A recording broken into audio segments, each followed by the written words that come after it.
السلام عليكم ورحمة الله وبركاته. إن الحمد لله نحمده ونستعينه ونستغفره ونعوذ بالله من شرور أنفسنا ومن سيئات أعمالنا. من يهده الله فلا مضل له ومن يضلل فلا هادي له. وأشهد أن لا إله إلا الله وحده لا شريك له وأشهد أن محمدا عبده ورسوله صلى الله تعالى عليه وعلى آله وصحبه وسلم تسليما كثيرا. يا أيها الذين آمنوا اتقوا الله حق تقاته ولا تموتن إلا وأنتم مسلمون.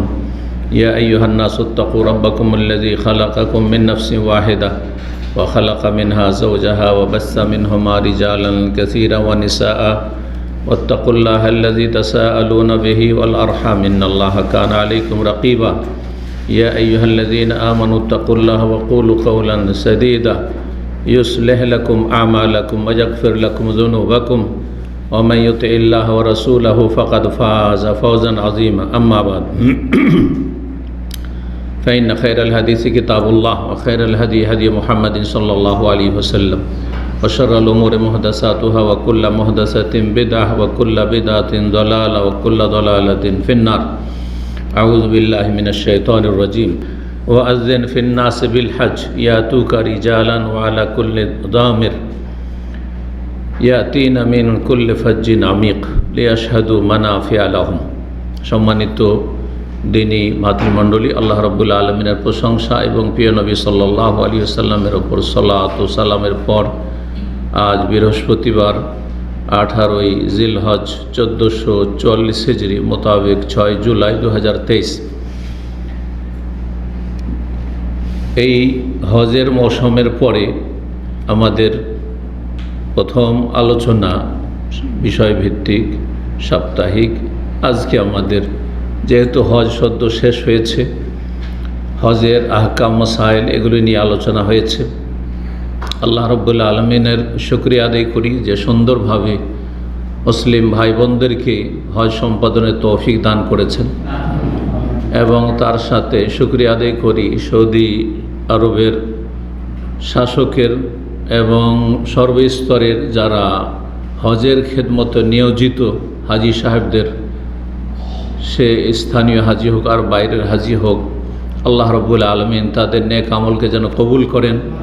আর এত সুন্দর শান্তির সাথে হজ সম্পাদন করতে পেরেছেন হাজি সাহেবগণ সহি সালামতে, আল্লাহ রাব্বুল আলামিন তাদেরকে যেন ফিরিয়ে দেন, এবং বাকি সময় যতদিন হাজিরা আছেন যারা আছেন আল্লাহ তাদেরকে যেন সহি সালামতে রাখেন। আর সকলের হজকে আল্লাহ যেন মকবুল হজ হিসাবে, মবরুর হজ হিসাবে কবুল করেন, এবং আল্লাহ রাব্বুল হজের পরে যেন দিনের ওপর ইস্তেকামা অটলতায় আল্লাহ রাব্বুল আলামিন সর্বদাই রাখেন। দিনের ওপর যদি কায়েম কেউ না থাকি তাহলে নেক আমল করে কোনো লাভ নেই। যেমন মানুষ বহু পয়সা ইনকাম করে, তারপরে সেটা যদি রক্ষা করে না রাখতে পারে তো এই ইনকামের কোনো মূল্য নেই। দুনিয়া দিয়ে আমাদেরকে দিন বোঝার চেষ্টা করতে হবে, কারণ দুনিয়া সবাই বুঝে। দুনিয়া বোঝার জন্য ওস্তাদ লাগে না, কিন্তু দিন বোঝার জন্য ওস্তাদ দিয়েও মানুষ দিন বুঝতে চায় না।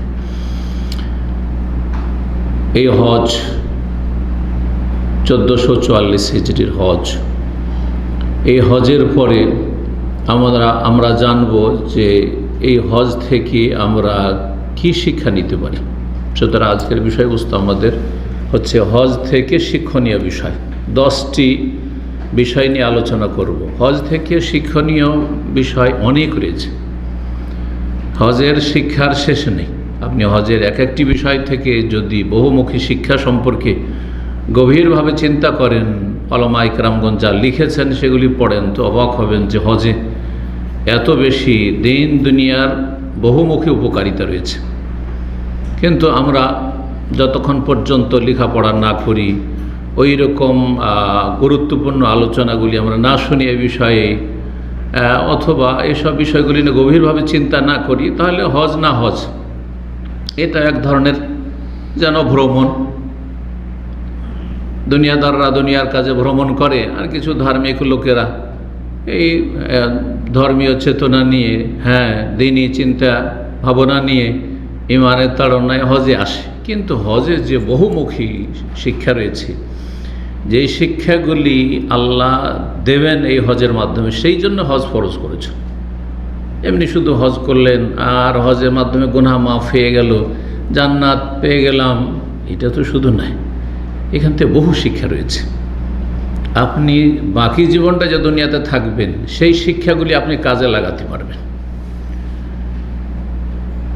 এসব বহুমুখী শিক্ষা সম্পর্কে, বহুমুখী উপকারিতা সম্পর্কে সূরা হজের আয়াত নম্বর 27 এবং 28 আল্লাহ রাব্বুল ইরশাদ করেছেন, যেখানে ইব্রাহিম আলাইহিস সালামকে আল্লাহ নির্দেশ দিয়েছেন, যেই নির্দেশ রাসূলুল্লাহ সাল্লাল্লাহু আলাইহি সাল্লামকে আল্লাহ দিয়েছেন।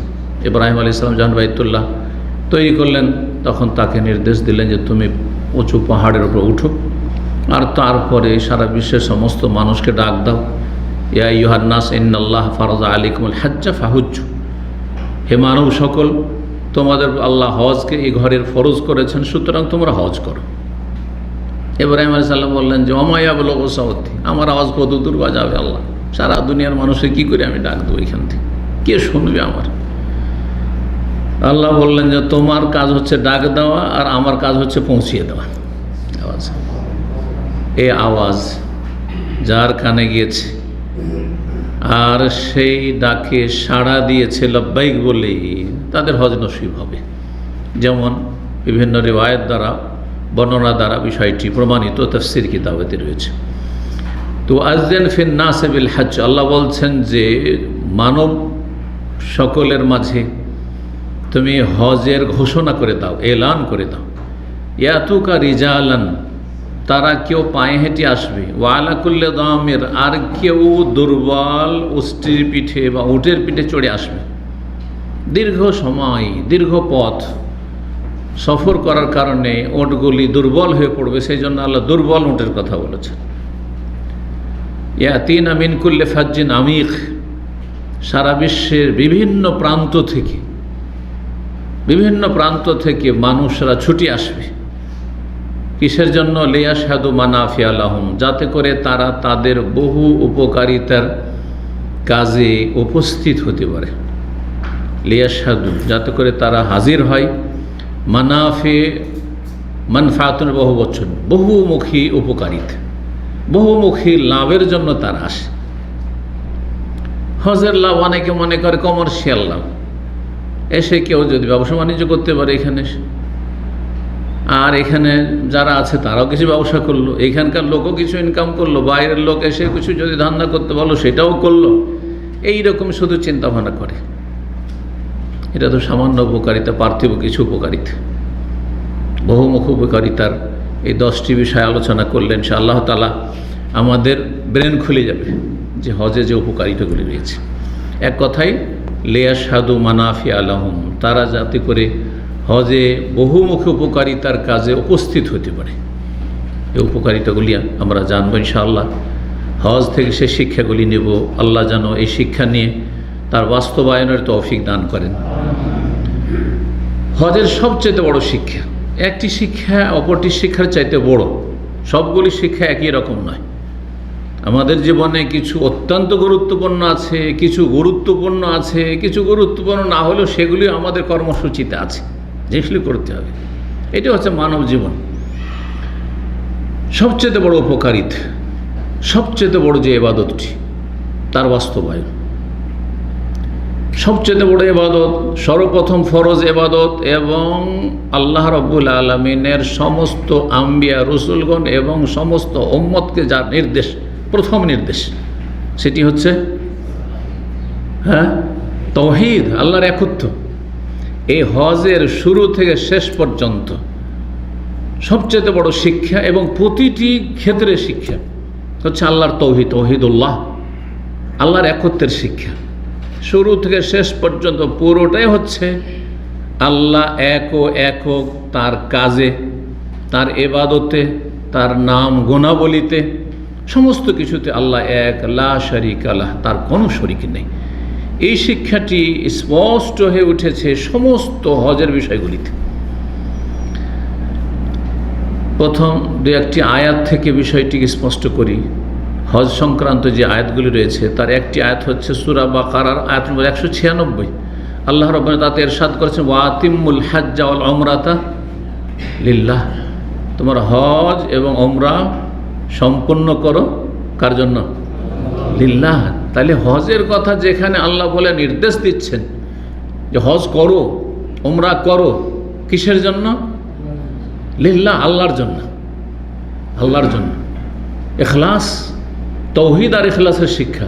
আপনার আমার হজ ওমরা, এই হজ ওমরার সফর, হজ ওমরার জন্য যত প্রকার প্রস্তুতি রয়েছে সমস্ত কিছু শুরু থেকে শেষ পর্যন্ত কার জন্য হবে? আল্লাহর জন্য, কাউকে দেখানোর জন্য না। এই সার্টিফিকেট হাজি সাহেব লাগাবার জন্য নয়, অথবা মানুষের চক্ষু লজ্জায় নয়, সমালোচনাতে বাঁচার জন্য। এত পয়সা আছে হজ করে না, কেমন লোক, থেকে বাঁচার জন্য কেউ। আবার কেউ মনে করে যে আমি একটু ফেমাস হজ করে, অনেক পয়সাওয়ালারা আছে কি জন্য হজ করে? প্রতি বছর হজ করে এই লোক, একটা সুনাম কোরআন, সুনাম নেওয়া। কেউ হয়তো হজ করলে কিসের জন্য? যাক ফ্রি পেয়ে যাচ্ছে তখন হজ, নাহলে পয়সা খরচ করে হজ না। দুনিয়ার বিভিন্ন রকমের গরজ। আল্লাহর জন্য হজ করো, আল্লাহর জন্য ওমরা করা। সূরা আলে ইমরান আয়াত নম্বর 97, যেই আয়াত দিয়ে আল্লাহ রাব্বুল আলামিন হজ বাইতুল্লাহ ফরজ করেছেন, বাইতুল্লাহর হজ ফরজ করা সম্পর্কে যে আয়াতটি নাযিল হয়েছে সেটি হচ্ছে আয়াতটি। তাতে আল্লাহ রাব্বুল কি ইরশাদ করেছেন? শুরুই করেছেন ওয়ালিল্লাহ দিয়ে, ওয়ালিল্লাহি আলান নাস হিজ্জুল বাইতি মান ইসতাতা ইলাইহি সাবিলা। আল্লাহর জন্য প্রথম ইখলাস, প্রথম তাওহীদের শিক্ষা। আল্লাহর ঘর ছাড়া, আল্লাহর ঘরের উদ্দেশ্যে এসেও বহু লোক শিরিক করে।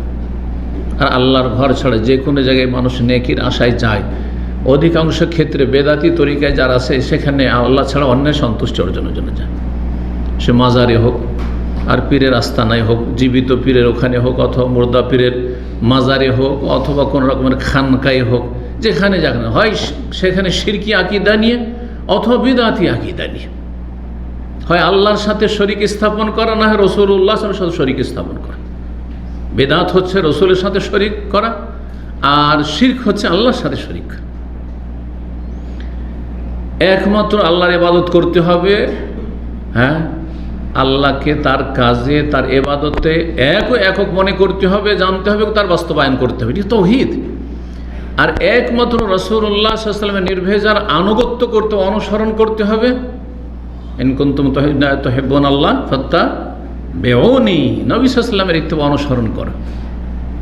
নবী সাল্লাল্লাহু আলাইহি ওয়াসাল্লামের মতো করে যদি অন্য কারো অন্ধ অনুসরণ করেন তাহলে শিরক বে রিসালা করলেন না, রিসালা তো শিরক করলেন না। ওলামারা বলেছে এটাও শিরক, কারণ নবী সাল্লাল্লাহু আলাইহি ওয়াসাল্লামকে মানছি আল্লাহর আনুগত্যের জন্য, আল্লাহর দিন প্রতিষ্ঠা করার জন্য ঠিকভাবে। তাহলে যেই ব্যক্তি বেদাত করলো, যেই ব্যক্তি রাসূলুল্লাহ সাল্লাল্লাহু আলাইহি ওয়াসাল্লামের সাথে শরীক স্থাপন, সে আল্লাহর সাথে শরীক স্থাপন করলো। এমন কিছুকে শরীয়ত বানিয়ে যেটা আল্লাহ শরীয়ত হিসেবে নাজিল করেননি, এটা শিরক। যেন বেদাতও এই ব্যাখ্যায় বা এইভাবে চিন্তা করলে শিরক। কিন্তু শিরক দুই রকম, কিছু শিরক আছে যাতে বড় শিরক করার কারণে ইসলাম থেকে বহিষ্কার হয়ে যায়, আর কিছু আছে যেগুলোতে বহিষ্কার হয় না।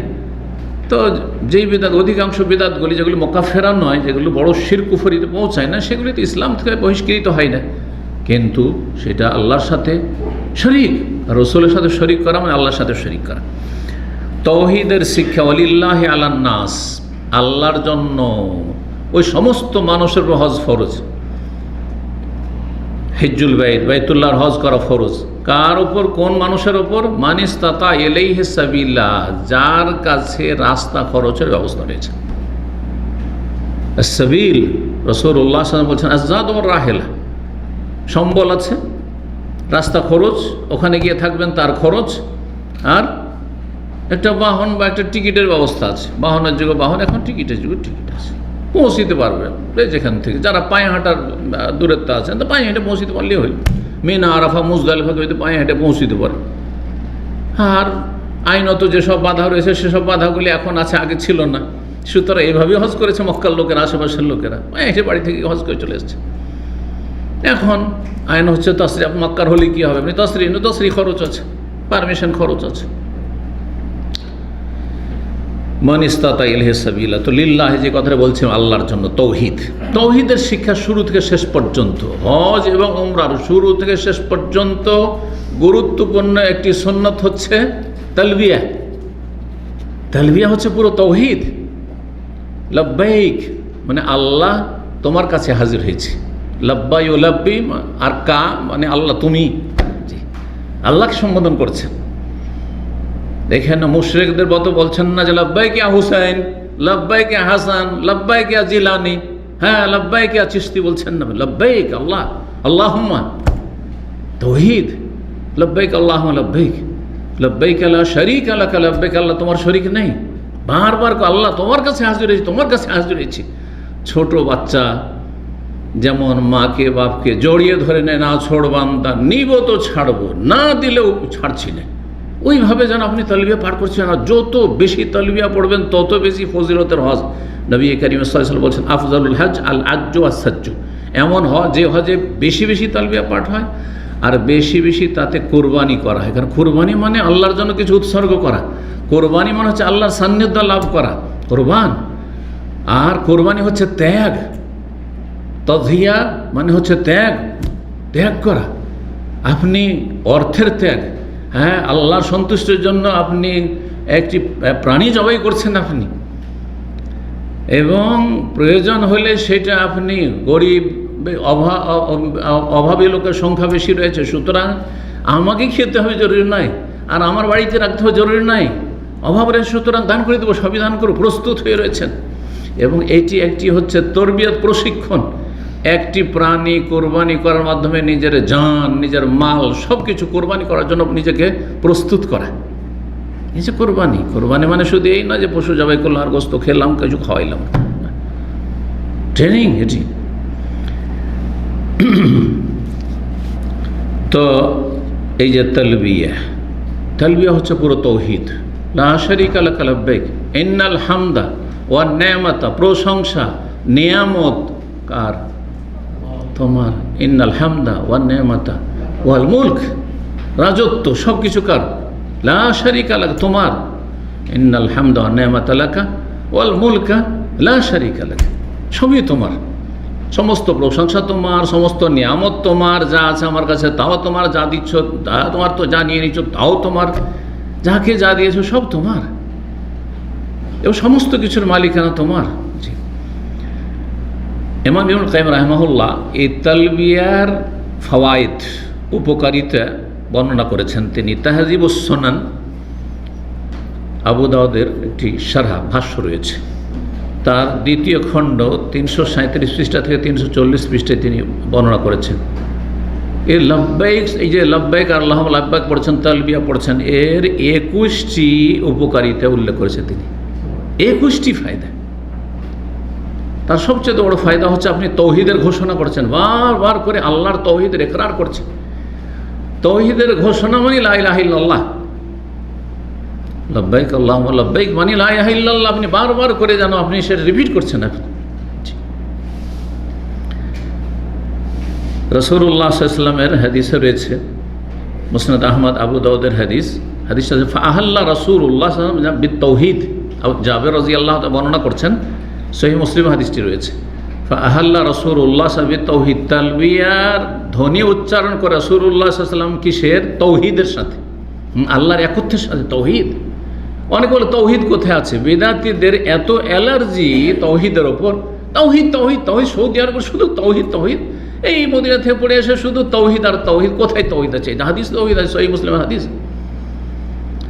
আবু দাউদের 1628 নম্বর হাদিস। ফাআহাল্লা রাসূলুল্লাহ সাল্লাল্লাহু আলাইহি ওয়াসাল্লাম বিত-তাওহীদ, রাসূলুল্লাহ তৌহিদের ধ্বনি উচ্চারণ করেছেন, তৌহিদের তালবিয়া পাঠ করেছেন।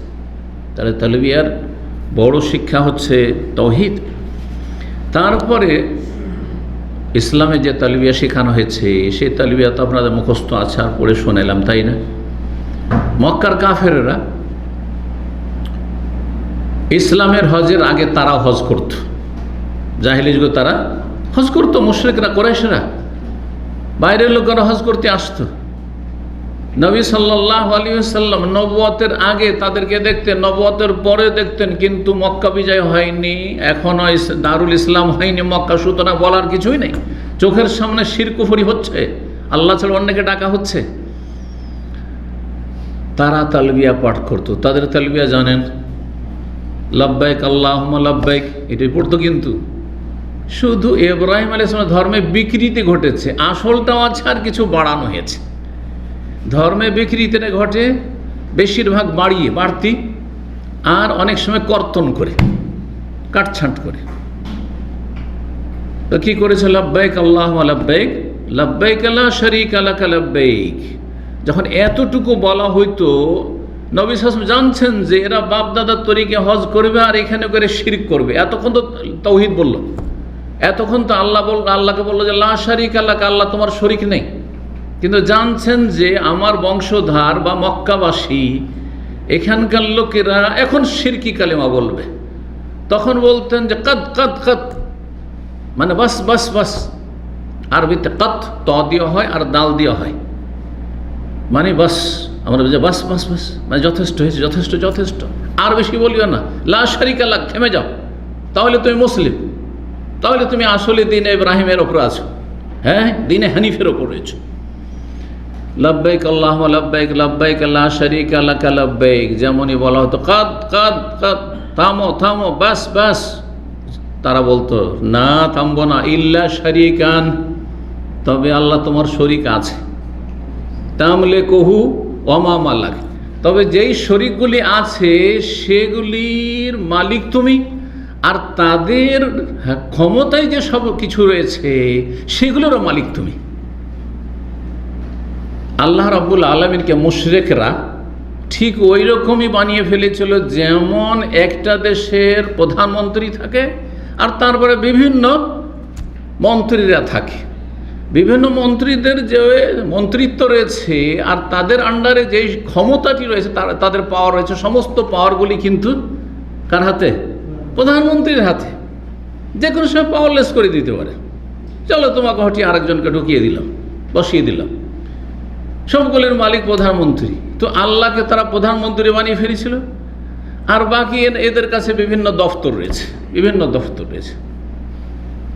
কেউ রুজির মালিক, হ্যাঁ, সেম হিন্দুদের ধর্ম, হিন্দুদের ধর্ম আর মক্কার মুশরিকদের ধর্ম আর মাজার পূজারী ধর্ম সেম, একই, কোনো পার্থক্য নেই। এক এক গোস কুতুবের কাছে এক এক ক্ষমতা রয়েছে তাদের ধারণা, যারা মাজার পূজারী। হিন্দুদের কাছে লক্ষ্মী, লক্ষ্মীর কাজ কি? কেন মহিলাদেরকে আজ পর্যন্ত বাঙালি মুসলিমরা, হয়তো তাদের বাপদাদা 500 বছর আগে মুসলমান হয়েছে, কিন্তু এখন পর্যন্ত শিরকি কথাই ছাড়তে পারছে না।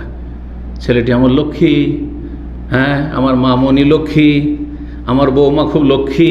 কেন এই লক্ষ্মী বলছে? হিন্দুদের দেবীর নাম কেন? এটা আমার সৌভাগ্যের উপায়, সৌভাগ্যের মাধ্যম, ওসিলা, এই ভাষাগুলি কেন ব্যবহার করছে না? হ্যাঁ, কারণ হিন্দুদের আকীদা যে লক্ষ্মী হচ্ছে রুজির মালিক, রিজিক দাতা লক্ষ্মী, রিজিকের দফতর লক্ষ্মীর কাছে। সরস্বতী পূজা কেন স্কুলে হয়? হ্যাঁ, শিক্ষা দপ্তর সরস্বতীর কাছে। ঠিক ওই রকমই মক্কার মুশরিকরা মানাত মানে ওই লক্ষ্মী, মানাত হচ্ছে রুজির মালিক, জি, আর উজ্জা হচ্ছে বিজয়ের মালিক। এজন্য আবু সুফিয়ান ওহদে যখন মুসলিমদের ক্ষতিগ্রস্ত করতে পারল, বিজয় নয় সেটা কাফেরের, কিন্তু ক্ষতি করতে পেরেছে, তখন কি বলেছিল? স্লোগান দিয়েছিল, লানাল উজ্জা ওয়ালা উজ্জা লাকুম। দেখো মুসলিমরা, আমাদের উজ্জা দেবী রয়েছে, আমাদেরকে ইজ্জত দিয়েছে। আজিজ থেকে উজ্জা স্ত্রীলিঙ্গ। আমাদের উজ্জা দেবী রয়েছে, তোমাদের উজ্জা দেবী নেই। আর কি বলেছিল? সবচেয়ে বড় দেবতা তাদের হচ্ছে হোবাল। তো বলছে অলো হোবাল, মানে হোবালের জয়, বাংলায় যেটা জয় সেটা হচ্ছে অলো হোবাল, হোবালের জয়। তো ইল্লা শারীকান, তবে শরীক রয়েছে। এই শিরকি বাক্য তারা বলতো হজে এসে। এইরকমই অনেকে হজে আসে যাদের শিরকি আকীদা, মেনায়, আরাফায়, মুজদালিফায়, গায়রুল্লাহর কাছে, গৌসের কাছে, কুতুবের কাছে, হ্যাঁ, জিলানির কাছে, চিস্তির কাছে, হোসেনের কাছে, হাসানের কাছে, আলীর কাছে, তাদের কাছে চাই। নিজের কানে শুনেছি। আর আমার মদিনা ইউনিভার্সিটির খুব মুরব্বী ওস্তাদ ছিলেন, তিনি বলছেন আমি নিজের চোখে, সনদ হচ্ছে সরাসরি, তিনি চোখে দেখেছেন, তার কাছ থেকে আমি শুনে বলছি। বলছে মৌলুদের রসুলে কাবা ঘরকে পিছনে রেখে নবী সাল্লাল্লাহু আলাইহি ওয়াসাল্লামের জন্মস্থানকে নিজের চোখে সিজদা করতে দেখেছি। কারা সেটা করে? এই মাজারপন্থী সুফিরা করে, মাজার পূজারীরা করে, যাদের দিন সম্পর্কে জ্ঞান নেই, যাদের তৌহিদের কোনো জ্ঞান নেই। আর এগুলি হজ করতে এসে করে, ওমরা করতে এসে করে। মক্কার মুশরিকদের মতো অবস্থা হইল। সহিহ মুসলিমে এই রিওয়ায়াতটি রয়েছে। রাসূলুল্লাহ সাল্লাল্লাহু আলাইহি ওয়াসাল্লাম বলতেন, ওয়াইলাকুম, তোমাদের সর্বনাশ হোক, আর বেশি বলিও না, হয়েছে হয়েছে, কাদ কাদ বাস। ফায়াকুল, তারা বলতো, গায়ের জোর, ইল্লা শারীকান হুয়া লাকা, আল্লাহ যে শরীক তারও মালিক তুমি, তামলিকুহু, তারও মালিক, ওমা মালাক, আর তার দফতরের মালিক তুমি। বাইতুল্লাহর তওয়াফ করতো আর এই রকমের তারা শিরকি তালবিয়া পাঠ করত। তাওহীদের শিক্ষা নবী সাল্লাল্লাহু আলাইহি সাল্লামের এই হাদিস থেকে রয়েছে। সবচাইতে শ্রেষ্ঠ দোয়া হচ্ছে কোন দোয়া?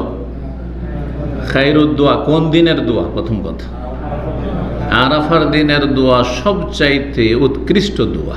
খায়রুদ দোয়ায় দোয়া ইয়াউমে আরাফা, সবচাইতে উৎকৃষ্ট দোয়া হচ্ছে আরাফার দিনের দোয়া।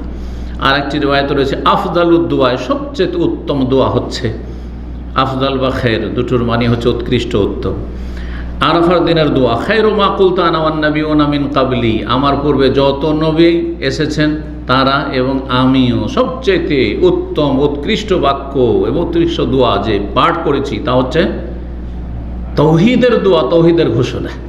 কারণ তৌহিদ মানুষের যদি থাকে তাহলে জান্নাত পাবে, কিন্তু তৌহিদ ছাড়া সমস্ত ইবাদত যদি থাকে তবু জান্নাত পাবে না।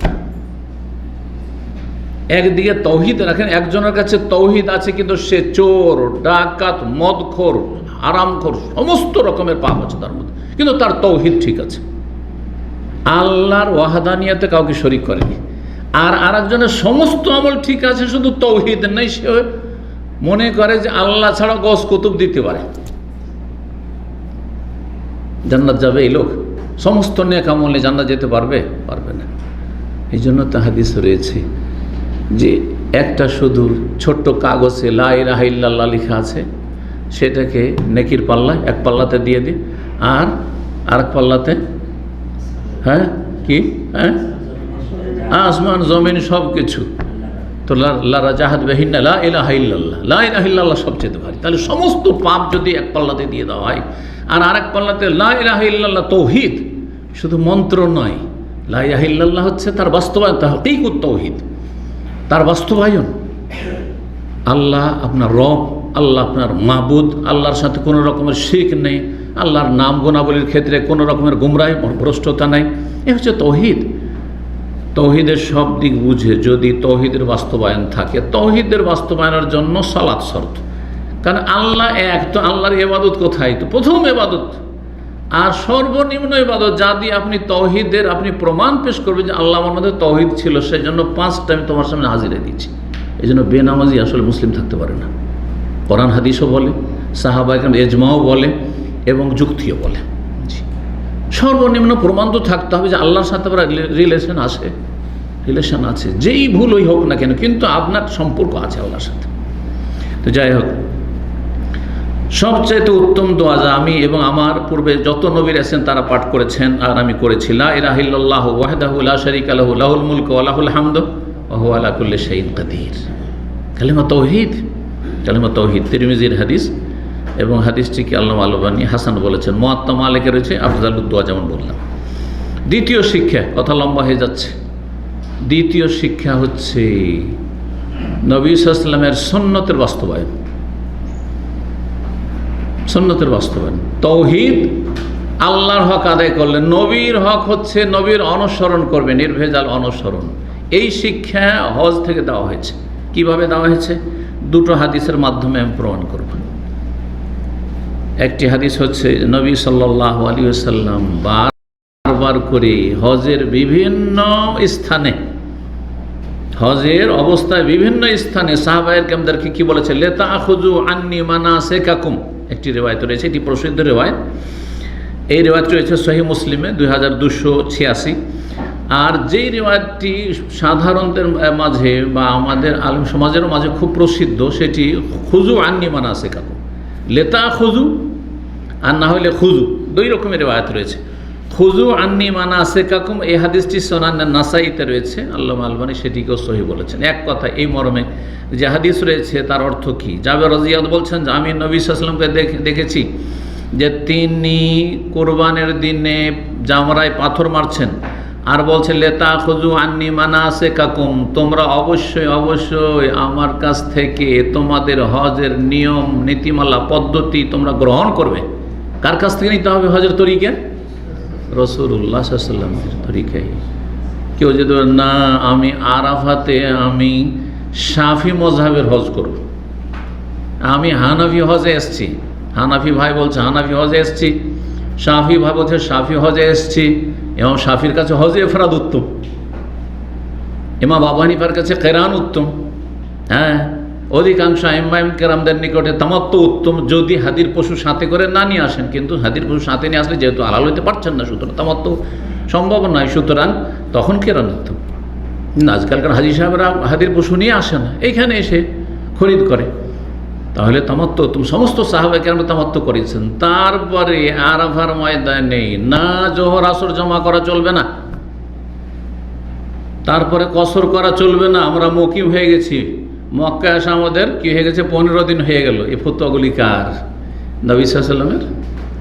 নবী সাল্লাল্লাহু আলাইহি ওয়াসাল্লাম মক্কার লোকদেরকে নিয়ে, মেনা মুজদালিফা আরাফার পাশে যারা বসবাসকারী সেসব হাজিদেরকে নিয়ে, সবাইকে নিয়ে, মদিনার লোকদেরকে সবাইকে নিয়ে হজ করেছেন আর সবাইকে নিয়ে জমা করেছেন।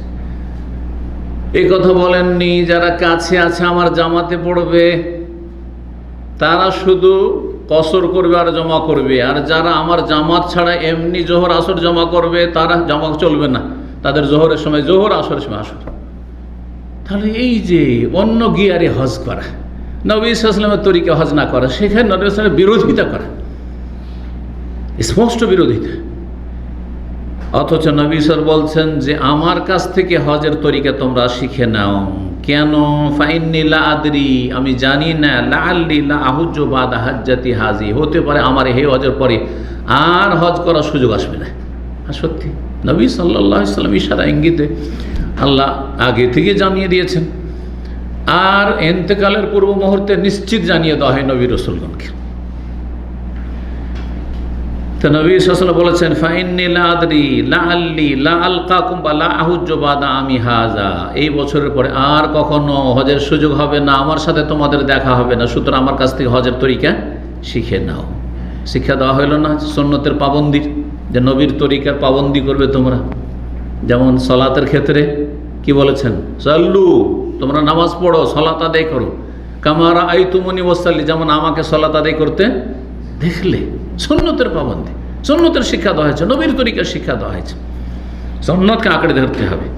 আর একটি হাদিস শোনাই, ওমর রাদিয়াল্লাহু তাআলা বলছেন একবার হাজির আসওয়াদের কাছে আসলেন, হাদিস অনেকবারই শুনেছেন, কিন্তু এখান থেকে যে এই হজের উপকারিতা হচ্ছে সুন্নতের শিক্ষা। আপনি এই হজ করে আসবেন আর সুন্নতের পাবন্দির শিক্ষা আসবেন, বেদাত মুক্ত জীবনযাপনের শিক্ষা নিয়ে আসবেন। ওমর রাদিয়াল্লাহু তাআলা হাজির আসওয়াদের কাছে আসলেন, আসার পরে চুমুন দিলেন, ফাকাব্বালহু, চুমুন দিলেন, আর বললেন ইন্নী লা আ'লামু আন্নাকা হাজার, আমি ভালো করে জানি যে তুমি একটা পাথর, তুমি একটা পাথর, লা তানফা ওয়ালা তাদুর, তুমি উপকারও করতে পারো না আর ক্ষতিও করতে পারো না, তোমার ক্ষমতা নাই উপকার অপকারের, তোমার মধ্যে এই ক্ষমতা নেই, লা তানফা ওয়ালা তাদুর। তাহলে কেন চুমো দিচ্ছি? এই নয় যেমন আজকাল অধিকাংশ হাজিদের বা অধিকাংশ মুসলিমদের আকীদা যে হাজের আসওয়াদ এমন পাথর যে গোনাকে চুষে নেবে। আমাদের দেশীয় কথা, হজরে আসওয়াদে চুমা দেওয়ার জন্য এত ভিড় বাড় কেন? কেন হজরে আসওয়াদে চুমা দিলে পাথরে এত ক্ষমতা আছে যে সব গুনাহকে কি করবে, আমার শরীর থেকে চুষে বের করে নেবে।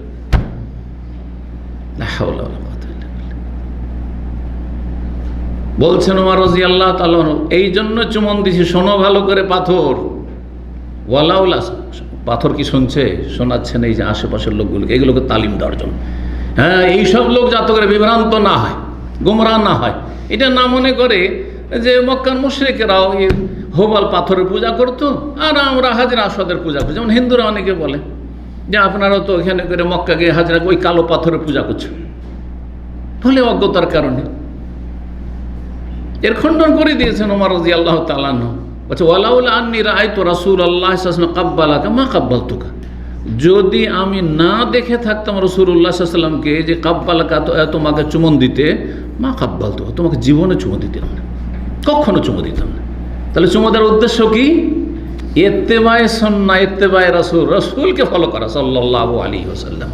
জি, এই শিক্ষা নিয়ে আসতে হবে হজ থেকে, যে আমার জীবনটা আল্লাহর জন্য কোরবানি, এক আল্লাহর ইবাদতবন্দি করে এক আল্লাহর তাওহীদ প্রতিষ্ঠা করব, এক রাসূলের তরিকায় জীবন যাপন করব, জীবন গড়ব। 3 নম্বর শিক্ষা হচ্ছে, এই হাদিস সহিহ বুখারী মুসলিমের হাদিস, ওমর রাদিয়াল্লাহু আনহু যে কথাটি বললাম। 3 নম্বর শিক্ষা হচ্ছে, হজের একটি বড় শিক্ষা হচ্ছে মানব সমাজে বা মুসলিম সমাজে সমতার শিক্ষা। মানুষ সমান, মানুষ যে কোনো রঙের হোক না কেন, যে কোনো বর্ণের হোক না কেন, আর যে কোনো রূপ চেহারার হোক না কেন, রূপ চেহারার ভিত্তিতে, বর্ণের ভিত্তিতে, আর আঞ্চলিকতার ভিত্তিতে বা পাসপোর্টের ভিত্তিতে, দেশি না বিদেশি, আমার দেশের না পরের দেশের, অথবা সে সাদা চামড়ার না কালো চামড়ার, হ্যাঁ, কোন ভাষা বলে, ইংলিশ বলতে পারে, তাহলে তো সিনিয়র, হ্যাঁ, পশ্চিমা দেশের পাসপোর্ট হোল্ডার, তাহলে তো বলতে হবে, গ্রিন কার্ডওয়ালা, তাহলে তো বলতে হবে। না না না, কোনো ফজিলত নেই। আরব, তাহলে তো ফজিলতি আলাদা, না, কোনো ফজিলত নেই। ইল্লা বিত্তাকওয়া, একমাত্র তাকওয়ার ভিত্তিতে এই শিক্ষা হজে দেওয়া হয়েছে। এই শিক্ষা সমতার শিক্ষা, সাম্যের শিক্ষা দেওয়া হয়েছে, মানুষ হিসাবে সমান। আল্লাহ রাব্বুল কোরআনে কি বলছেন? ইয়া আইয়ুহান নাস, হে মানব সকল, ইন্না খালাকনাকুম মিন যাকারিন ওয়া উনসা ওয়া জাআলনাকুম শুউবান ওয়া কাবাইল লিতাআরাফু, পরিচিতির জন্য বিভিন্ন বংশ, গোত্র, জাতে ভাগ করেছে, বিভিন্ন ভাষা, বিভিন্ন ভাষাভাষী। কিসের জন্য? কোনো ফজিলত নেই এতে। কিসের জন্য? তা পরিচিতির জন্য। এরা অমুক অঞ্চলের লোক, এরা অমুক অঞ্চলের লোক, এরা অমুক দেশের লোক, অমুক এলাকার লোক, এরা অমুক মহাদেশের লোক, ইত্যাদি। ইন্না আকরামাকুম, তোমাদের মধ্যে সবচেয়ে সম্মানীয় কারা? ইনদাল্লাহি, আল্লাহর নিকটে, আতকাকুম, যে যত বেশি পরিষ্কার, যে যত বেশি আল্লাহ ভীরু, যত বেশি পাপ থেকে আল্লাহর ভয়ে বেঁচে থাকে, আর যত বেশি নেকির কাজ করে আল্লাহর ভয়, সে তত বেশি ফজিলতের শ্রেষ্ঠ সে। নবী করিম সাল্লাল্লাহু আলাইহি সাল্লাম হজের মাধ্যমে এর বাস্তবায়ন করে দিয়েছেন। কিভাবে? সমস্ত রকমের জাতীয়তাকে পদদলিত করেছেন এবং মানদণ্ড কায়েম করেছেন, তাকওয়ার মানদণ্ড, আল্লাহ ভীরুতার মানদণ্ড। হজ্জে মবরুর কার হবে? যেই ব্যক্তির হজ তাকওয়া ভিত্তিক, হজের আগেও গুনাহ থেকে বেঁচে পরিষ্কার পরিচ্ছন্ন এসেছে, হারাম পয়সা নিয়ে আসেনি, মানুষের হক নষ্ট করে হজ করতে আসেনি, যদি কোনো রকমের কারো উপরে যদি জুলম হয়ে থাকে, হক নষ্ট হয়ে থাকে, ক্ষমা নিয়ে এসেছে, পরিষ্কার পরিচ্ছন্ন তওবা করে এসেছে। তওবা হচ্ছে গোসল করে পরিষ্কার পরিচ্ছন্ন হয়ে এসছে, হালাল রুজি নিয়ে এসছে, আর তারপরে হজ চলতে থেকেছে তাকওয়ার ভিত্তিতে। কোনো গুনাহ যায়, ফালা রাফাসা ওয়ালা ফুসুকা ওয়ালা জিদাল, কোনো ফাসিক কাজ করেনি, কোনো যৌনাচার করেনি, কোনো রকমের লড়াই ঝগড়া করেনি, এইরকম হজ করেছে। তাকওয়া আল্লাহ ভীরুতার ভিত্তিতে সে হজ সম্পাদন করেছে। আর তারপরে হজের পরেও এই তাকওয়ার যে অনুশীলন করলো, সেটাকে ধরে রাখার চেষ্টা করেছে। আল্লাহ যেন তৌফিক দান করে। এক কথায় 3 নম্বর শিক্ষা হচ্ছে যে মানুষ সমান, আর মানুষের যদি মানুষের ফজিলত থাকে কিসের ভিত্তিতে? তাকওয়ার ভিত্তিতে, আল্লাহ ভীরুতার ভিত্তিতে, মানুষের ঈমান এবং নেক আমলের ভিত্তিতে। এটা কোত্থেকে শিখলাম? নবী সাল্লাল্লাহু আলাইহি ওয়াসাল্লাম এই নির্দেশ থেকে যে ইহরাম অবস্থায় পুরুষদের জন্য বিশেষ পোশাক রয়েছে, বিশেষ পোশাক, সেটা হচ্ছে সেলাইবিহীন হইতে হবে। কি হইতে হবে? সেলাইবিহীন পোশাক হইতে হবে।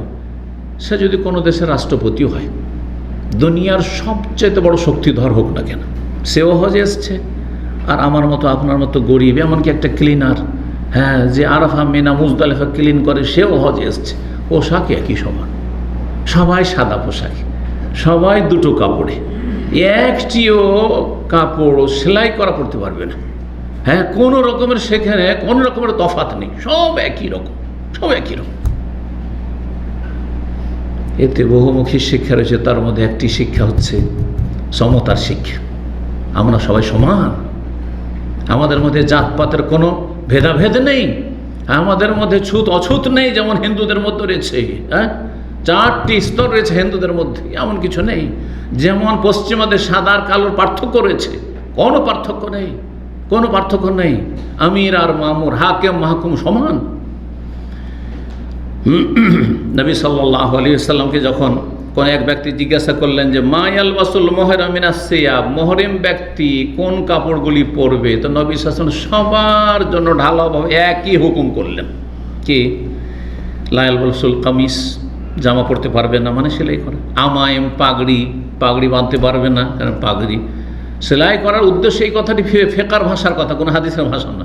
এটা হচ্ছে শরীরের গঠনে কোনো পোশাক যেন তৈরি না হয়, যেটা সেলাই থাকার নাই, তা শরীরের গঠনে। পাগড়িতে সেলাই নাই, কিন্তু এমন করে বাঁধা আছে, শরীরের মাথা আছে, মাথার সাথে সেটাকে জড়ানো আছে, শুধু পাগড়ি চলবে না। টুপি চলবে না, টুপিতে তো সেলাই আছে, পাগড়িতে সেলাইও থাকে না, শুধু মাথাই থাকে, তবু চলবে না। ওয়ালা সারাবিল, আর কি চলবে না? পায়জামা চলবে না, প্যান্ট চলবে না।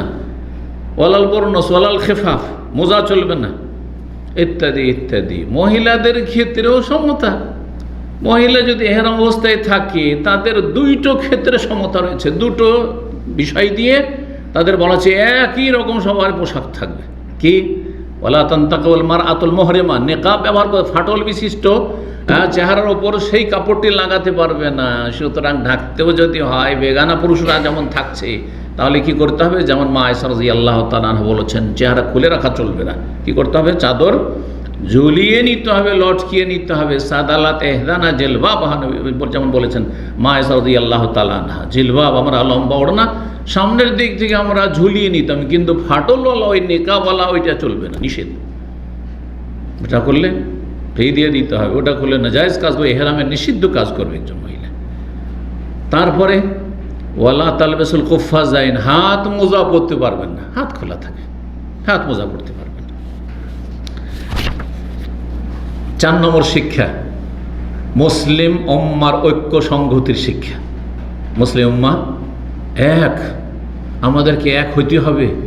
আর এক হওয়ার জন্য এই বিশ্ব ইজতেমা, এক হওয়ার জন্য সারা বিশ্বের সমস্ত যারা নেতৃস্থানীয় ব্যক্তি, তাদের একটি মহাসম্মেলনের সুব্যবস্থা করা ইবাদত বন্দেগীর মাধ্যমে, যেখানে এসে মানুষ দুনিয়ার স্বার্থ থেকে মুক্ত হয়ে থাকবে। এইখানে এসে এহরাম পরা অবস্থায়, হ্যাঁ, হজের ময়দানে, মেনা, আরাফায়, মুজদালিফা দুনিয়ার স্বার্থমুক্ত যদি না হইতে পারে, আর কোথায় স্বার্থমুক্ত হবে? অন্য কোন জায়গায় মিটিং করে, হ্যাঁ, অন্য কোনো জায়গাতে তাদের আপনার যেসব অনুষ্ঠানগুলি হয়ে থাকে ঐক্যের ডাক দিয়ে, সেটা কি সম্ভব? সবচেয়ে বেশি সম্ভব হচ্ছে মেনা, আরাফা, মুজদালিফা এখানে এসে, কারণ এখানে মানুষ ঈমানি চেতনা নিয়ে হাজির হয়ে থাকে।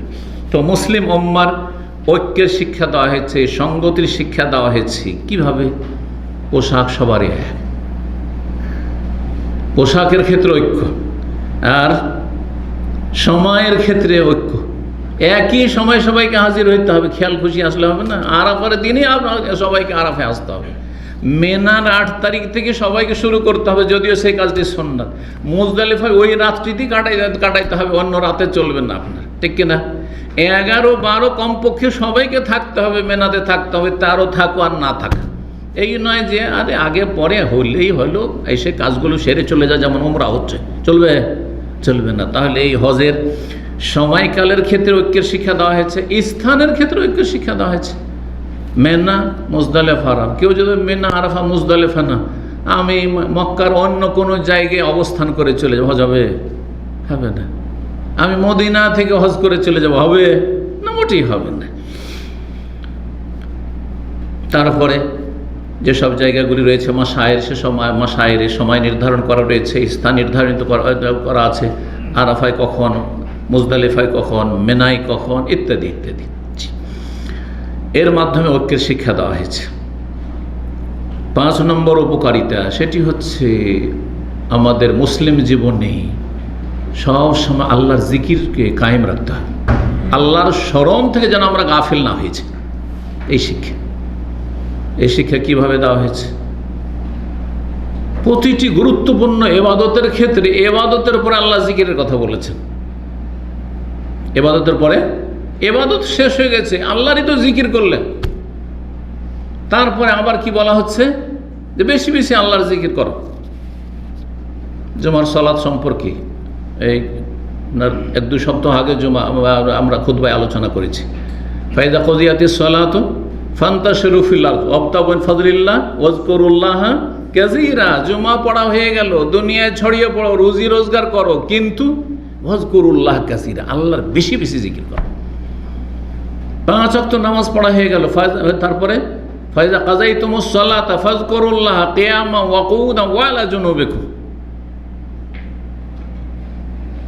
আল্লাহ বলেছেন না 5 ওয়াক্ত নামাজ হলো, জুমা হলো। হজের কথা, ফাইদা কাযাইতুম মানাসিকাকুম, যখন তোমাদের মানাসিক হজগুলি হয়ে গেল, হজ শেষ হয়ে গেল। হজ শেষ হয়ে গেল কখন? মানে হজের যে প্রাথমিক হালাল এটা হয়ে গেল, তারপরে ফাইনাল হালাল। কখন প্রাথমিক হালাল হয় কেউ বলতে পারে? প্রাথমিক হালাল যখন জামরায় পাথর মারলেন, আর কোরবানি আগে পরে যখনই হোক না কেন, কিন্তু মাথা মুন্ডন করে নিলেন, আর তারপরে লেবাস পোশাক যে খুলে দেওয়ার আপনার অনুমতি, এটা প্রাথমিক হালাল। ফাইনাল হালাল হালাল সানি, স্ত্রী পর্যন্ত হালাল কখন? যখন বাইতুল্লাহর তওয়াফ, তারপরে 10 তারিখের যে তওয়াফ হেফাজা, বাইতুল্লাহর তওয়াফ করে নিলেন। ফাইদা কাযাইতুম মানাসিকাকুম, হজের যে ফরজ কাজগুলি, রুকন যেগুলো, সব প্রায় আদায় হয়ে গেছে। ফাযকুরুল্লাহ কাযিকরিকুম আবাআকুম আও আশাদ্দা যিকরা, আল্লাহর জিকির আজকার করো, আল্লাহকে স্মরণে রাখো, আল্লাহকে স্মরণ করো, যেমন তোমরা জাহেলি যুগে তোমাদের বাপ দাদা পূর্বপুরুষের গর্ব করতে, অহংকার করতে। আমার বাপ দাদা এইরকম ছিল, আমার 14 পুরুষ এইরকম ছিল, আমার 14 পুরুষ। এখন অনেকেই করে, নিজের কিছু নেই, কিন্তু বলে আমার বাপ দাদা জমিদার ছিল, আমরা চৌধুরী বংশ না, আমরা ভূঁইয়া বংশ না, তার মানে কি আমরা জমিদার ছিলাম এককালে, কিছু নেই এখন। তো এইরকম জাহিলি যুগে এরকমই করতো তারা। তো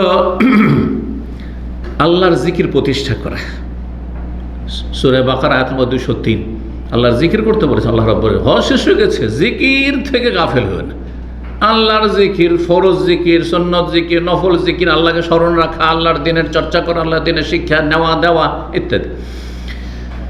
তারপরে মুসনাদ আহমদ, আবু দাউদ একটি হাদিস রয়েছে, মায়েশা রাদিয়াল্লাহু তাআলা বর্ণনা করেছে, ইন্নামা জুইলাত তাওয়াফু বিল বাইত ওয়া বাইনা সাফা ওয়াল মারওয়া ওয়া রামিল জামার লিইকামাতি যিকরিল্লাহ।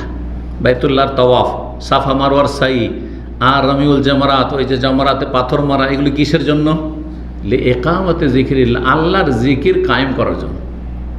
আল্লাহর জিকিরকে মুসলিম জীবনে, হাজী সাহেবের জীবনে প্রতিষ্ঠা রাখার জন্য, কায়েম রাখার জন্য, সবসময় যেন আল্লাহর জিকির আপনি থাকেন। আল্লাহ থেকে গাফেল হইলেই শয়তান স্বীকার করে নেবে। এই জন্য গাফিল হওয়া থেকে কঠোরভাবে বিভিন্ন আয়াত আল্লাহ নিষেধ করেছেন। কখনো গাফিলতির জীবন, উদাসীনতার জীবন কাটাবেন না। উদাসীনতা কখন আসে? মানুষ যখন নেকির কাজ ছেড়ে দেয় আর গুনার কাজের দিকে চলে যায়, তখন ধীরে ধীরে ধীরে ধীরে উদাসীনতা চলে আসে, আর তখন শয়তান গ্রাস করে।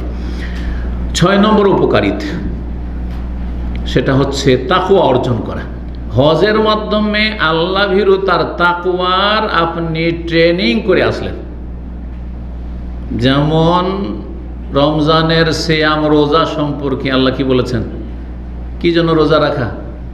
লাআল্লাকুম তাত্তাকুন, তাকওয়া অর্জনের জন্য। ইয়া আইয়ুহাল্লাযীনা আমানু কুতিবা আলাইকুমুস সিয়ামু কামা কুতিবা আলাল লাযীনা মিন ক্বাবলিকুম, সারা দিন রোজা রাখলেন কিসের জন্য? লাআল্লাকুম তাত্তাকুন, যাতে করে পাপমুক্ত জীবনযাপনের তরবিয়ত নিতে পারো, প্রশিক্ষণ নিতে পারো। সারাদিন আমার জন্য যেগুলি সারা বছর হালাল, শুধু এই কয়েক ঘন্টা আরাম ছিল, সারা বছর মাগরিব পরে সূর্য ডোবার সাথে সাথে, ইফতার করার সাথে সাথে হালাল,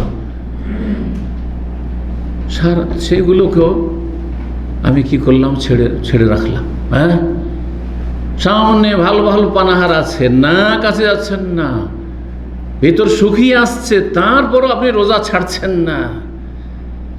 আর আপনি যেটা গোটা বছর সারা জীবনের জন্য আল্লাহ হারাম করেছেন, সেই হারাম আপনি কি করে আপনি রোজা শেষ করার আবার হারাম করা শুরু করছেন, ধূমপান করা শুরু করছেন, হ্যাঁ জর্দা তামাক খাওয়া শুরু করছেন, আপনি হারাম রোজগার শুরু করছেন, হারাম আচরণ শুরু করছেন। আপনি কী করে শুরু করছেন? যে সারা জীবন আপনার হারাম, সেটি কোথায় তাকওয়া অর্জন করলেন আপনি সারাদিন রোজা রেখে?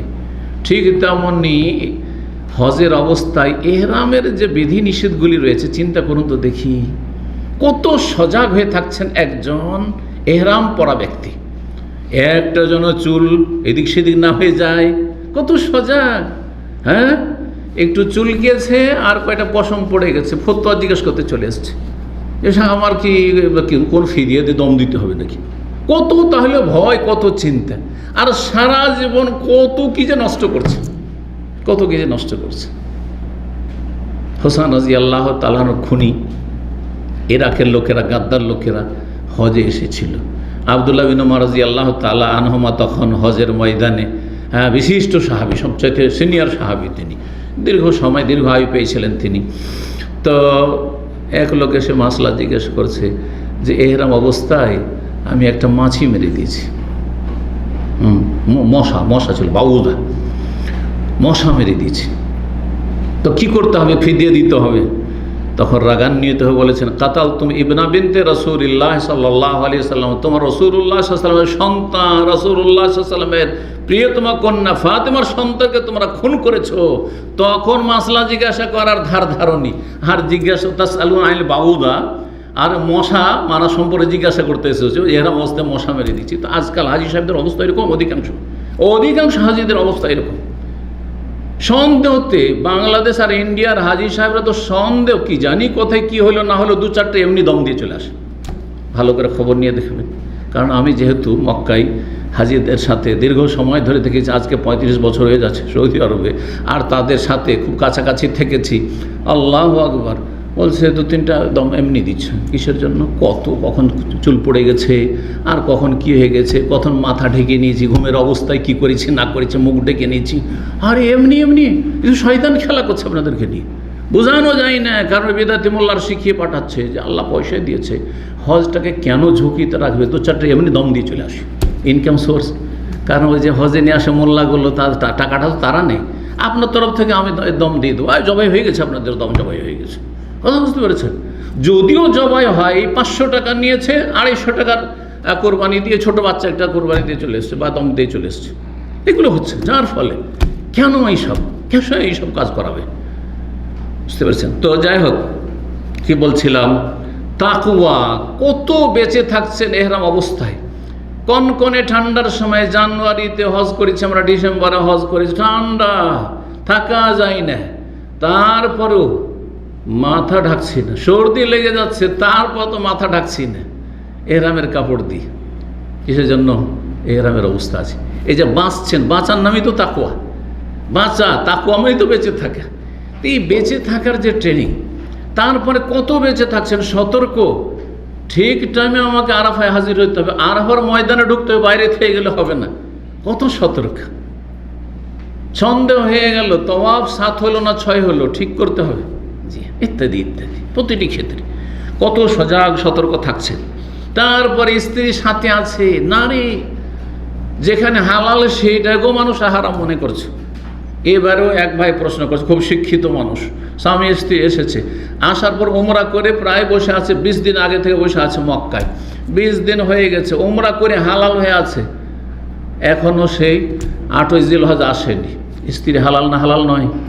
হ্যাঁ, এহরাম খুলে দেওয়ার পরে, মানে উমরা করে নেওয়ার পর তার জন্য হালাল, কাছাকাছি হয়নি তার।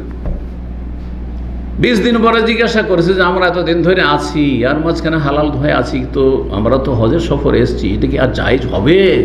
মানে ভয়ে এত ভয়ে আছে। এর নাম তাকওয়া। কত সতর্ক আপনি। এই তাকওয়াটাকে যদি আপনি সবসময় ধরে রাখেন, সঠিক জায়গায় ধরে রাখেন, ঘুষ খাবো না, সুদ খাবো না, বেঈমানি করব না, মানুষের হক নষ্ট করব না, মানুষের টাকা নিয়ে এদিক সেদিক করব না, ধার নিয়ে নয় ছয় করব না, দিবদিছি করব না, এরকম বহু রকমের হক নষ্ট, আল্লাহর হক নষ্ট করছেন, আর মানুষের হক নষ্ট করছেন, স্ত্রীর হক নষ্ট করছেন, কেউ স্বামীর হক নষ্ট করছেন, ভাই বোনের হক নষ্ট করছেন, বোনকে জমি জায়গা দিচ্ছেন না, মেয়েদেরকে বঞ্চিত করছেন, এগুলো থেকে বাঁচেন। এগুলোর নাম হচ্ছে তাকওয়া। এই শিক্ষাগুলি নিয়ে যান। আল্লাহ রাব্বুল আলামিন তৌফিক দান করুন। এই জন্য সূরা বাকারা আয়াত 197 হজ সংক্রান্ত যে আয়াতগুলি রয়েছে, তাতে আল্লাহ আল হাজ্জু আশহুরুম মালুমাত ফামান ফারাদা ফীহিন্নাল হজ্জ ফালা রাফাসা ওয়ালা ফুসুকা ওয়ালা জিদালা ফিল হজ্জ। রাফাস, যৌনাচার, স্ত্রী সাথে আছে, তারপরেও হাতে হাত দিয়ে মোসাফা পাশাপাশি হাঁটছেন, আর এতে একটু করে হয়তো চিমটি দিচ্ছেন, এটাও করবে না, কারণ সেখানে একটু সুরসুরি আসতে পারে।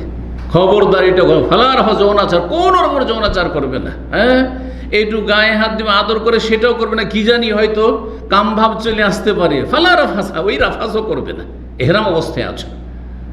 ওলা ফসু, কোনো রকমের পাপাচার করবে না, ফাসিকি কাজ করবে না, আল্লাহ রসুলের নাফরমানি করা হচ্ছে ফসুক। ওয়ালা জেদালা, কোনো ঝগড়া তর্ক করবে না। একটি লোক মেজাজ গরম দেখাচ্ছে অথচ আপনার চাইতে সে দুর্বল, স্বাভাবিক, আরে আমি তোর কথা শুনে থেকে যাবো না, ওলা জেদালা, মার খেয়ে থেকে যান, হ্যাঁ ঝগড়া এড়িয়ে যান, কালু সালামা কেটে পড়েন ওখান থেকে, মার খেয়ে সবুর করে নেন, ধাক্কা খেয়ে সবুর করে নেন। ওলা জেদালা ফিল হজ। তো এই তাকওয়া। তারপরে আল্লাহ বলছেন, আরও শোনেন, অমা তাফালু মিন খাইরি ইয়ালামুহুল্লাহ, যে কোনো ভালো কাজ করো আল্লাহ সব জানছেন। তারপরে কি বলছে, ওয়াতাজাওয়াদু, তোমরা হজে যাবে সম্বল নিয়ে যেও, হ্যাঁ, যাতে ভিক্ষা না করতে হয়। এইখানেও তাকওয়া, বেঁচে থাকবে মানুষের কাছে ভিক্ষা করা থাকে, এটাও একটা তাকওয়া। পয়সা নিয়ে আসবেন, খরচ খরচা। তারপরে আল্লাহ বলছেন, ফাইন্না খায়রা জাদ কি আত্তাকুয়া, সবচাইতে উৎকৃষ্ট উত্তম সম্বল পাথে হচ্ছে তাকুয়া। সবচাইতে বড় সম্বল হচ্ছে, মূল্যবান সম্পদ হচ্ছে, সম্বল হচ্ছে তাকুয়া, আল্লাহ ভীরুতা। আপনি হজের আগে, হজের পরে, হজের অবস্থায় সবসময় তাকুয়ার সম্বলকে হাতছাড়া করবেন না। সবসময় যেন আপনার কাছে তাকুয়ার পাথেয় থাকে। তাকুয়ার পাথেয় নিয়ে, এই আল্লাহ ভীরুতা নিয়ে আল্লাহর কাছে যদি হাজির হন, তাহলে জান্নাত অবশ্যই অবধারিত। কারণ আল্লাহ কি বলছেন, ও ইদ্দাতিল মুত্তাকিন, জান্নাত কার জন্য তৈরি করা আছে? মুত্তাকিনদের জন্য। পুল সিরাত পার হয়ে জান্নাতে কারা যেতে পারবে? সুম্মা নুনাজ্জিল্লাযিনা আত্তাকাউ, যারা মুত্তাকি তারা নাজাত পাবে পুল সিরাত। আল্লাহ বলছেন, তিলকাল জান্নাতুল্লাতী নুরিসু মিন ইবাদিনা, এই জান্নাতের ওয়ারিস বানাবো আমার বান্দাদের মধ্যে, মানব জাতি থেকে। কাকে? কারাকে? মান কানা তাকিয়া, যারা তাকি, মুত্তাকি। কত আয়াত নেবেন কোরআনে কারিমে। জান্নাত হচ্ছে মুত্তাকিনদের জন্য। এই তাকওয়া অর্জন করাই হচ্ছে বড় উপকারিতা এই হজের। আল্লাহ যেন তৌফিক দান করেন। ওয়াত্তাকুনি, সুতরাং আমাকে ভয় করবে, আমার ভয়ে গুনাহ থেকে বেঁচে থাকবে। ইয়া উলিল আলবাব, হে জ্ঞানী মানুষরা। 7 নম্বর উপকারিতা, সেটা হচ্ছে মধ্যম পন্থা জীবনে অবলম্বন করবেন সব সময়। কখনো বাড়াবাড়ি তো যাবেন না, ছাড়াছাড়িতে যাবেন না। বাড়াবাড়ি, ছাড়াছাড়ি দুটোই কিন্তু রোড সাইডের গর্ত। যারাই বাড়াবাড়ি করেছে, হ্যাঁ, তাদের দুর্ঘটনা ঘটেছে। যারাই ছাড়াছাড়ি করেছে তাদের দুর্ঘটনা ঘটেছে। কিন্তু যারা মধ্যম পন্থা অবলম্বন করেছে তাদেরকে শয়তান কখনো কি করতে পারবে না, জাহান্নামে নিয়ে যেতে পারবে না, জাহান্নামের রাস্তায় নিয়ে যেতে পারবে না। বাড়াবাড়ি, ছাড়াছাড়ি। বাড়াবাড়ি হচ্ছে তাওহীদের জায়গায় শিরক, বাড়াবাড়ি হচ্ছে সুন্নাহর জায়গায় বিদআত, বাড়াবাড়ি হচ্ছে জঙ্গিবাদ, বাড়াবাড়ি হচ্ছে আইন হাতে করে নেওয়া, বাড়াবাড়ি হচ্ছে নিজেই সরকার শাসক ছাড়া জেহাদের ফতোয়াবাজি করা। হ্যাঁ, এই খারিজিদের যে মনোভাব রয়েছে, চিন্তা চেতনা রয়েছে, খারিজিদের যতগুলি আকীদা রয়েছে আর গুমরাহি রয়েছে, মুসলিমকে তাদের গুনার কারণে তাদেরকে ঢালাওভাবে কাফের বলে দেওয়া, হ্যাঁ, কুফরি ফতোয়া দেওয়া, তাগুত ফতোয়াবাজি করা, এগুলো হচ্ছে তাদের বাড়াবাড়ি। আর ছাড়াছাড়ি, হ্যাঁ, জীবনেও নামাজও নেই, হ্যাঁ, শুধু জন্মসূত্রে বাপদাদা থেকে ইসলামটা পেয়েছে আর ইসলামের কিছুই নেই, কিন্তু মনে করে যে আমরা তো মুসলিম, একদিন জান্নাত পাবো। এ হচ্ছে ছাড়াছাড়ি। ফরজ নেই, ওয়াজিব নেই, কাবিরা গুনাহে ডুবে আছে। বাড়াবাড়ি, ছাড়াছাড়ি জীবনে যেন না থাকে। এই শিক্ষা কোথা থেকে পেলেন? একটি হাদিস শুধু বলবো। নবী সাল্লাল্লাহু আলাইহি ওয়াসাল্লাম যখন মুজদালিফার ভোর হইল, রাত কাটানোর পরে ভোর হইল, আর সেখান থেকে প্রস্থান করলেন কোথায় আসার জন্য? মিনায় আসবেন, আর বড় জামরাকে, একটি জামরাকে পাথর মারবেন। যখন বের হলেন রাস্তাতেই, এখন মুজদালিফার ভিতরে আছেন, তার রাত্রেই কিন্তু তাহলে পাথর কালেকশন করেননি। সাহাবীরাকে বলেননি যে এখনই এখান থেকে 4 দিনের পাথর নিয়ে নাও 70টি, কথা বলেননি। কিন্তু এটি একটি ভুল ধারণা মানুষের, যে জামরায় পাথর মারার জন্য কোত্থেকে নিতে হবে? মুজদালিফা থেকে নিতে হবে। এইটা বাড়াবাড়ি, এইটা হচ্ছে বিদআত, বাড়াবাড়ি, এই ধারণা। কিন্তু 10 তারিখে আমার 7টি পাথর লাগবে, সুতরাং এখনই নিয়ে নেবো, কি জানি রাস্তায় ভিড় ভাড়ে নিতে পারি কি না পারি। হ্যাঁ, এটা ঠিক আছে, 10 তারিখেটা 7টা নিয়ে নেব। তো রাসূলুল্লাহ সাল্লাল্লাহু আলাইহি ওয়াসাল্লাম রাস্তায় আছেন, সকালবেলা বলছেন গাদাত আল আকাবা, আকাবা যে জামরায়ে আকবাকে মারবেন, ওই সময় ভোরবেলা ওহু আলা নাকাতি, উটের ওপরে চড়ে আছেন, বলেন উলকুতলি হাসান, আমার জন্য কয়েকটি কঙ্কর কুড়িয়ে নিয়ে আসুন। ফালাকাত ইবনে আব্বাস বলছেন, আব্দুল্লাহ ইবনে আব্বাস ছোট ছেলে, হ্যাঁ 10-12 বছর বয়স, বলছে ফালাকাতুল সাবআ হাসায়াতিন, কয়টি নিলেন? 70টি নয়, আমি 7টি কঙ্করে তার জন্য কুড়িয়ে নিলাম। হন্না হাসাল হাজফে, ছোট্ট ছোট ক্ষুদ্র, বুটের দানার চাইতে একটু বড়। আর তারপরে নবী সাল্লাল্লাহু আলাইহি ওয়াসাল্লাম ফাজআলা ইয়ানফুযুনা ফি কাফফাইহি, হাতে নিলেন, আর নেওয়ার পরে ধুলো আছে তাতে ধুইলেন না, অনেকে ধোয় কিন্তু, হ্যাঁ তাহলে বেদাত না, এটি বাড়াবাড়ি হয়ে গেল না? নবী সাল্লাল্লাহু আলাইহি ওয়াসাল্লাম কঙ্কর ধুইলেন না আর আপনি ধুইবেন, হ্যাঁ? তো হাতে নিলেন আর তারপরে ঝাড়ছেন, এরকম হিলাচ্ছেন হাতটা, আর বলছেন ওয়াকুল আমসাল হাওলাই ফারমু, এই রকমের কঙ্কর নিয়ে তোমরা মারবে, এর চাইতে বড় নিও না, এর চাইতে বড় নিও না। তারপরে বললেন ইয়া আইয়ুহান নাস, হে মানব সকল, ইয়াকুম ওয়াল গুলু, তোমরা বাড়াবাড়ি থেকে সাবধান, বাড়াবাড়ি করবেন, অতিরঞ্জন বাড়াবাড়ি থেকে সাবধান।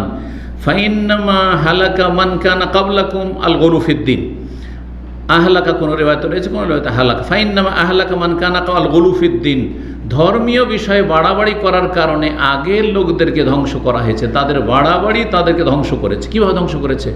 ধ্বংস করা মানে এই নয় যে আল্লাহর আযাব গজব এসে শুধু মারা যাও, সবচেয়ে বড় ধ্বংস হচ্ছে ঈমান ধ্বংস হয়ে যায়। বাড়াবাড়ি করতে গিয়ে শিরিক করেছে, বাড়াবাড়ি করতে গিয়ে ধর্মে সংযোজন করে বেদাতি হয়েছে, বাড়াবাড়ি করতে গিয়ে চরমপন্থা অবলম্বন করেছে, এই হচ্ছে বাড়াবাড়ি। আর সবচেয়ে বড় আযাব, আল্লাহর আযাব হচ্ছে ঈমান হারিয়ে যাওয়া, ঈমান হারিয়ে যায়, ঈমান হারিয়ে গেল মানে সব শেষ, সব শেষ। তো এইভাবে মানুষের ঈমান হারিয়ে যায় বাড়াবাড়ি করতে গিয়ে। ইবনে মাজার হাদিস, আল্লামা আলবানী রাহিমাহুল্লাহ হাদিসটিকে সহিহ বলেছেন। তাহলে মধ্যম পন্থা অবলম্বন করতে হবে, বাড়াবাড়ি যেন না থাকে, এটি হচ্ছে 7 নম্বর। 8 নম্বর শিক্ষা, এই শিক্ষাটি খুব গুরুত্বপূর্ণ শিক্ষা। হাজি সাহেবদের বিল্ডিংয়ে যদি যান আর 2-4 ঘন্টা যদি কাটান, তো দেখবেন তাদের দৃশ্য কোনো মানে রুহানিয়াত বলে কিছু, আখলাকিয়াত চরিত্র তাদের মধ্যে, তারা আল্লাহর ঘরের জিয়ারতে এসছে, হজে এসছে, তাদের ঈমান আমলের অবস্থা আলাদা একটা কিছু, এইরকম কিছু খুঁজে পাবেন না আপনি, ইল্লা মাশাআল্লাহ, ব্যতিক্রম আপনি। সুবহানাল্লাহ, একেবারে দেশের মতো হইচই আর লড়াই ঝগড়া তর্ক আর কত গীবত আর কত কি চলছে, কত রকম কি চলছে, আউযু বিল্লাহ।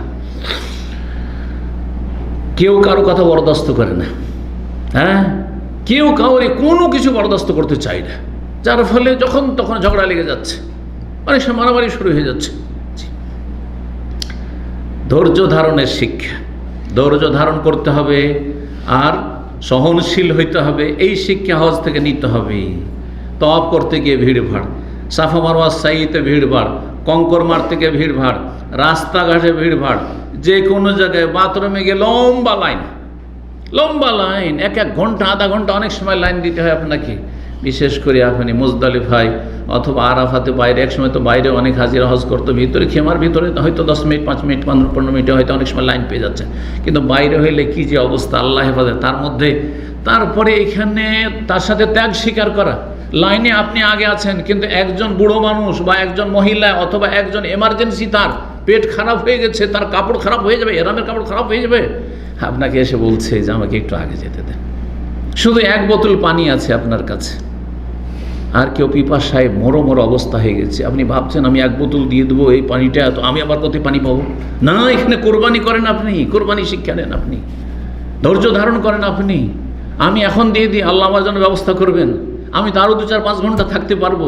জি, এরকম সময়গুলি কিন্তু আমাদের হজে কেটেছে, বিভিন্ন সময় কেটেছে। সুবহানাল্লাহ, কত পানি পাওয়া যাচ্ছে না, আর এত ভিড়ে ধাক্কা ধাক্কা মনে হচ্ছে 5 মিনিট পানি না পেলে শেষ হয়ে যাবো। সেই সময় যে পানি দিয়েছে, কত বড় যে নেকি পেয়েছে, কত লোকের জান বাঁচিয়েছে।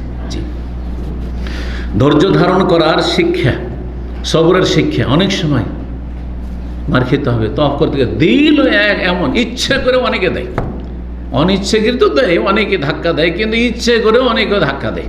আপনাকে সবর করতে হবে, লড়াই শুরু করলে হবে না, আর সেখানে চোখ রাঙালে হবে না, আর সেখানে আপনার মেজাজ গরম করলে হবে না। আল্লাহর মতো তৌফিক দান করুন। কয় নম্বর শিক্ষা বললাম? 8 নম্বর। সংক্ষেপ করি, 9 নম্বর শিক্ষা শোনাই। 9 নম্বর শিক্ষা হচ্ছে যে আপনি হজ থেকে শিখাবেন যে আল্লাহর আনুগত্য করবো, শয়তানের নাফরমানি করবো, সারা জীবন কখনো শয়তানের কথা মানব না, শয়তানের পদাঙ্ক অনুসরণ করব না, শয়তানের কদমে কদম রাখবো না। এটা কোথা থেকে শিখলেন? পাথর মেরে আসছেন, কিন্তু এই শিক্ষা নিয়ে তো আসেন না। হাজি সাহেবরা পাথর মেরে আসছে, আর পাথর মারার সময় যারা যত দিন সম্পর্কে জ্ঞান কম রাখে তত তারা মনে করে যে শয়তানকে পাথর মেরে এলাম। কথা ঠিক কিনা? যারা জানে তারা বলে যে আমরাই পাথর মারলাম, কিন্তু বাকি লোক অধিকাংশ হাজিরা কি করে? শয়তান মারতে যাচ্ছে, ঠিক না? মনে করে যে ওখানে মারছি মানে শয়তানকে, আমার পাথরগুলি গিয়ে শয়তানকে লাগছে। শয়তানকে যদি লাগে ছোট পাথরে কী বা হবে আপনার? যদি ধরেন যে আমি মারছি, সুতরাং তখন কি করে? কেউ লাঠি, কেউ স্যান্ডেল জুতা, কত যে স্যান্ডেল জুতা পরে থাকে, আপনার ওই সব দৃশ্যটা দেখাই আছে আপনার, তাই না? এই যে শয়তানকে পাথর মারছেন, হ্যাঁ শয়তানকে মারছেন, জামরাতে মারছেন, কিন্তু কি চেতনা নিয়ে? এই তিনটি জায়গায় ইব্রাহিম আলাইহিস সালাম যখন ছেলেকে কোরবানি করার জন্য যাচ্ছিলেন, সেই সময় তিনবার করে বিভ্রান্ত করার চেষ্টা করেছে ইব্রাহিম আলাইহিস সালামকে, আবার ছেলেকে বলছে তোর বাবা কোথায় নিয়ে যাচ্ছে? বলছে বাবার সাথে যাচ্ছে, এমনি যাচ্ছে। না, তোকে জবাই করবে। ইব্রাহিম আলাইহিস সালাম বলছে কি ব্যাপার, কোথায় নিয়ে যাচ্ছেন? বলছে আল্লাহর রাস্তায় কোরবানি। ছেলে কোরবানি করবে? একটা ছেলে আপনি কোরবানি করবেন? আপনি এটা হয় না, না না, এই কাজ করিয়েন না আপনি। তখন পাথর মেরেছেন শয়তানের দিকে ইব্রাহিম আলাইহিস সালাম। সেই সুন্নতকে আল্লাহ কায়েম রেখেছেন। তাহলে আপনি শয়তানকে মারেন না মারেন, কিন্তু সেই ইতিহাসকে সামনে রেখে মারছেন। আমি শয়তানের যেমন নাফরমানি ইব্রাহিম আলাইহিস সালাম করেছেন, আল্লাহর সন্তুষ্টির উদ্দেশ্যে তিনি তার ছেলেকে কোরবানি করার জন্য এগিয়ে চলেছেন। শয়তান বারবার তাকে থামাবার চেষ্টা করেছে, কিন্তু থামাতে পারেনি। ঠিক তেমনি আমার জীবনে আল্লাহর আনুগত্য করব, আল্লাহকে সন্তুষ্ট রাখবো, শয়তানের কখন আনুগত্য করব না। ওয়ালা তাত্তাবিউ খুতুওয়াতিশ শায়তান ইন্নাহু লাকুম আদুউম মুবিন। শয়তানের পদাঙ্ক অনুসরণ করিও না, শয়তান তোমাদের প্রকাশ্য শত্রু। ইন্নামা ইয়ামুরুকুম বিস-সূ ওয়াল ফাহশা ওয়া আন তাকুলু আলাল্লাহি মা লা তা'লামুন। শয়তানের কাজ হচ্ছে তোমাদেরকে মন্দ কাজে নির্দেশ দিয়ে প্ররোচিত করবে, অশ্লীল কথা কাজে প্ররোচিত করবে, আর কি করবে? আর এমন কথা বলতে বলবে যেটা জানো যে সম্পর্কে কোনো জ্ঞান নাই, না জেনেই ফতোয়া দিতে বলবে। এটাও শয়তানের কাজ। মান সম্মান রক্ষা করে। সূরা নূর আয়াত নম্বর 21 এই কথাগুলি রয়েছে। আয়াতের যে ইয়া আইয়ুহাল্লাযীনা লা তাত্তাবিউ খুতুওয়াতিশ শায়তান ওয়া মান ইয়াত্তাবি খুতুওয়াতিশ শায়তান ফাইন্নাহু ইয়া'মুরু বিল ফাহশা'i ওয়াল মুনকার। শয়তান মানুষকে ফাহিশা অশ্লীল কথা কাজের মুনকার নির্দেশ দেয়, সুতরাং শয়তানের পদাঙ্ক কখনো অনুসরণ করে। 10 নম্বর উপকারিতা, 10 নম্বর শিক্ষা এই হজের, সেটি হচ্ছে তাকবীরের গুরুত্ব। এই যে তাকবীরের ধ্বনি, আল্লাহু আকবারের ধ্বনি, এই যে তাকবীর অত্যন্ত গুরুত্বপূর্ণ। আল্লাহ সবচেয়ে বড় আপনার জীবনে। শুধু তাকবীর মানে আল্লাহু আকবার পাঠ করা নয়, আল্লাহু আকবার, আল্লাহ আমার জীবনে সবচেয়ে বড়, সমস্ত ক্ষেত্রে বড়। আমার বাপ মায়ের আদেশের চাইতে আল্লাহর আদেশ বড়। হ্যাঁ, আমার স্ত্রীর মায়ের চাইতে আল্লাহর আদেশ বড়। হ্যাঁ, আমার দুনিয়ার স্বার্থের চাইতে আল্লাহর আদেশ বড়। আল্লাহর বিধান, আল্লাহর আদেশ নিষেধ সবচেয়ে বড় আমার জীবনে। হ্যাঁ, আমার কাছে আমার দেশ আর আমার এই জাতি আর আমার কি বলে যে আপনার ওই আমার পার্টি আর আমার এই সেই আমার নেতা, এসব বড় না, আমার কাছে রব বড়। আল্লাহু আকবার। জি, সমস্ত রকমের গোমরাহি থেকে মুক্ত হইতে পারবেন যদি সত্যি আল্লাহু আকবার আপনি অন্তর থেকে বলেন আর সেই আকীদা নিয়ে বলেন। এই শিক্ষা দেওয়া হয়েছে তওয়াফে, বাইতুল্লাহর তওয়াফ করছেন, আর যখনই আপনি হাজির আসওয়াদের কাছে আসছেন কি বলছেন? আল্লাহু আকবার। যখন পাথর মারছেন আল্লাহু আকবার, আল্লাহু আকবার, প্রতিবারে আল্লাহু আকবার। জি, তারপরে যখন জবাই করছেন কুরবানি, বিসমিল্লাহ, আল্লাহু আকবার। জি, এই যে তাকবীরের শিক্ষা, আল্লাহ রাব্বুল আলামিন যেন তৌফিক দান করেন আমাদেরকে হজ থেকে শিক্ষা নেওয়ার এবং জীবনটাকে সত্যিকার ইসলামিক জীবন হিসেবে করার তৌফিক দান করেন। কথা লম্বা হয়ে গেল, এই জন্য দুঃখিত, আর রাত আমাদের ছোট। সুতরাং আল্লাহ রাব্বের কাছে দোয়া করি আল্লাহ আপনাদেরকে যেন সুস্থ রাখেন এবং আপনাদের সার্বিক জীবনে যেন বরকত দান করেন। আল্লাহ রাব্বুল আলামিন দুনিয়ার সার্বিক যেন কল্যাণ করেন এবং আপনাদের রুজিতে আল্লাহ যেন বরকত দান করেন। সমস্ত অনিষ্ট বালা মুসিবত থেকে আল্লাহ যেন হেফাজতে রাখেন। ওয়া সাল্লাল্লাহু সাল্লাম আলা নবিয়িনা মুহাম্মদ ওয়া আলা আলিহি ওয়া সাহবিহি আজমাইন।